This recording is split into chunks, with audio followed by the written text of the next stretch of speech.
अरे हो मुनीब भैया, आज तू बैसाख बाटे नु। अरे राम जन्म राम स्वरूप, अरे याद बैसाख बुली नको, याद बोहाग बुली कोई कौनु बात नहीं खे भैया। अरे हम लोग कहेला बैसाख और तू लोग कहेला बोहाग। बोहाग हो या बैसाख कौनु नहीं खे बात, लेकिन की होल भाई। अरे लेकिन बीहू बीहू लगी से हमनी के भी गात हो भैया। बीहू बीहू लगी से हमनी के भी गात।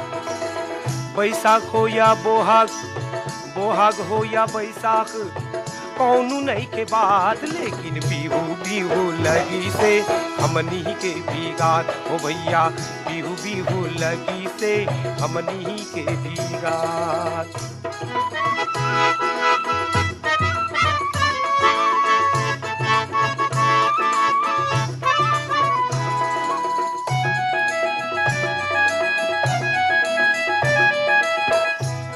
बारू भाले करी आज बिहु दिनाखन तहती आहिली मोर घरले।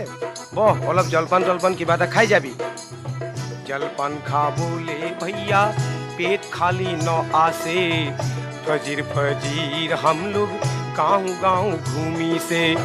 कौनु घर में पीठा, कौनु में गुड़ छीढ़ा, कौनु घर में लड्डू टू भैया, कौनु घर में दहिया।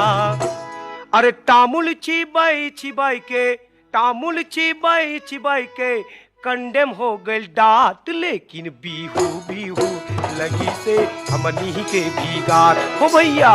बीहू बीहू लगी से हमनी के भी गात।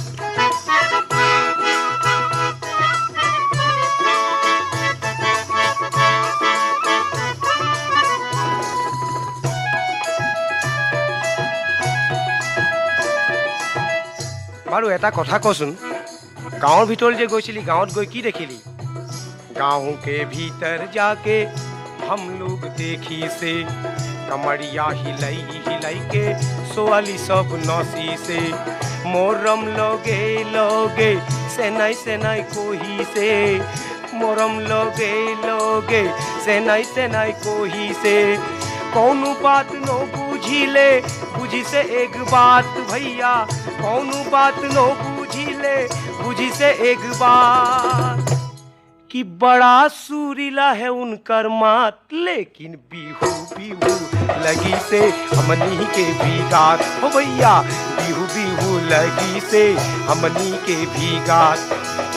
बैसाख हो या बोहाग, बोहाग हो या बैसाख कौनु नहीं के बात, लेकिन बीहू बीहू लगी से हमनी के भी गात हो भैया।